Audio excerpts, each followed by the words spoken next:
Good morning. ഇന്ന് തിങ്കളാഴ്ച രാവിലെ ആയിട്ട് പിള്ളേരെ സ്കൂളിൽ വിടുന്നതിൻ്റെ തിരക്കൊക്കെയാണേ. ഞാൻ പക്ഷേ ഇന്ന് എണീറ്റപ്പം കുറച്ച് ലേറ്റായി. എനിക്ക് ജലദോഷം ചുമയൊക്കെയാണ്. എൻ്റെ സൗണ്ട് തന്നെ മാറിയിരിക്കുവാണേ.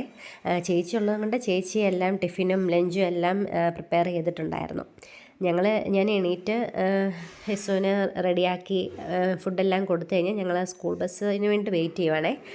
സ്കൂൾ ബസ് ഒരു 5 മിനിറ്റ് മുമ്പ് അങ്ങോട്ട് പോയി. ഇനി തിരിച്ചു വരുമ്പോഴാണ് നമ്മൾ പിള്ളേരെ കയറ്റി വിടുന്നത്.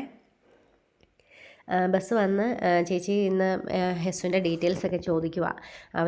അവൾ ഇന്ന് ഫസ്റ്റ് ഡേ ആണ് സ്കൂൾ ബസ്സിലെ. എനിക്കിത് കഴിയുമ്പം തന്നെ ഒരു മീറ്റിംഗ് ഉണ്ട്, അതുകൊണ്ട് ഞാൻ പെട്ടെന്ന് പോയി മീറ്റിങ്ങിന് അറ്റൻഡ് ചെയ്യാൻ വേണ്ടി കയറി. ഹെസുവിൻ്റെ സ്കൂൾ ബസ് വന്നു കഴിഞ്ഞ് ഉടനെ തന്നെയാണ് ഈ മീറ്റിംഗ് കണ്ടക്ട് ചെയ്തിരുന്നത്. അതുകൊണ്ട് തന്നെ പെട്ടെന്ന് വന്ന് കയറേണ്ടി വന്നു. ഞാൻ മീറ്റിംഗ് എല്ലാം കഴിഞ്ഞ് ലൂക്കാച്ചനെ എടുത്തുകൊണ്ട് വരുവാ. അവന് ഫുഡൊക്കെ കൊടുക്കാൻ വേണ്ടിയിട്ടായി. അവന് ഫുഡൊക്കെ കൊടുത്ത് ഉറക്കി കഴിയുവാണെങ്കിൽ എനിക്ക് ഡ്യൂട്ടിക്ക് കയറാം. ഇവനെ ഞാൻ എണീക്കുന്ന സമയം തന്നെ കൂടെ എണീക്കും. അതുകൊണ്ട് എനിക്ക് ഭയങ്കര ബുദ്ധിമുട്ടാണ് ഹെസുവിൻ്റെ കാര്യങ്ങൾ നോക്കാനും. ഇവനാണെങ്കിൽ എളി കയറി ഇരിക്കത്തേ ഉള്ളൂ, നിലത്തൊന്നും താഴത്തില്ല. പ്രത്യേകിച്ച് ഇപ്പോൾ തണുപ്പും കൂടെയാണല്ലോ.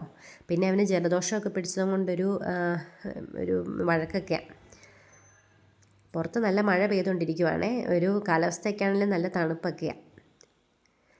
മമ്മി അവന് ഭക്ഷണം കൊടുക്കുന്ന സമയത്ത് ഞങ്ങൾക്കുള്ള ദോശയൊക്കെ ചുട്ടെടുക്കുക.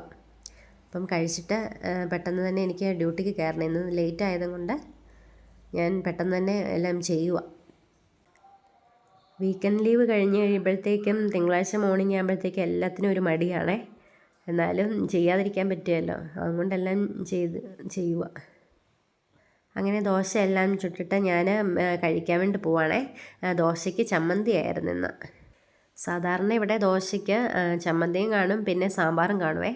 ഇന്ന് സാമ്പാർ ഉണ്ടാക്കിയില്ല. എല്ലാവരും എണീക്കാൻ ഇന്ന് ഇച്ചിരി ലേറ്റായിപ്പോയി. അതുകൊണ്ട് പിന്നെ ദോശയും ചമ്മന്തിയും കൂടെ കൂട്ടി കഴിക്കുക. എനിക്ക് പക്ഷേ ചമ്മന്തിയാണ് ഇഷ്ടമേ. സാമ്പാറിനോട് വലിയ താല്പര്യമില്ല. ഞാൻ കഴിക്കുന്ന സമയത്തൊക്കെ അവൻ കാർട്ടൂൺ കണ്ടുകൊണ്ടിരിക്കുമായിരുന്നു. എൻ്റെ ട്രൈപോഡ് ഇരിക്കുന്നത് കണ്ട് പുള്ളി പയ്യെ ഇറങ്ങി അത് ലക്ഷ്യമാക്കിയിട്ട് ഓടുക. അവൻ്റെ വരവ് കാണുമ്പോഴേ അറിയാവേ അതിൽ പണിയാൻ വേണ്ടി വരുന്നതാണ്. അതുകൊണ്ട് ഞാൻ പെട്ടെന്ന് തന്നെ അതെടുത്ത് വെക്കുക, അല്ലേ പിന്നെ അത് നശിപ്പിക്കും. അങ്ങനെ അവൻ്റെ കുരുത്തക്കേടൊക്കെ കഴിഞ്ഞിട്ട് അവൻ പയ്യെ ഉറങ്ങിയേ. ഇനി ഒരു 1.5 മണിക്കൂർ കിടന്നുറങ്ങും. ആ സമയത്ത് ഞാൻ ഡ്യൂട്ടിക്ക് കയറി. ഇനി പിന്നെ കാണാവേ. ബൈ.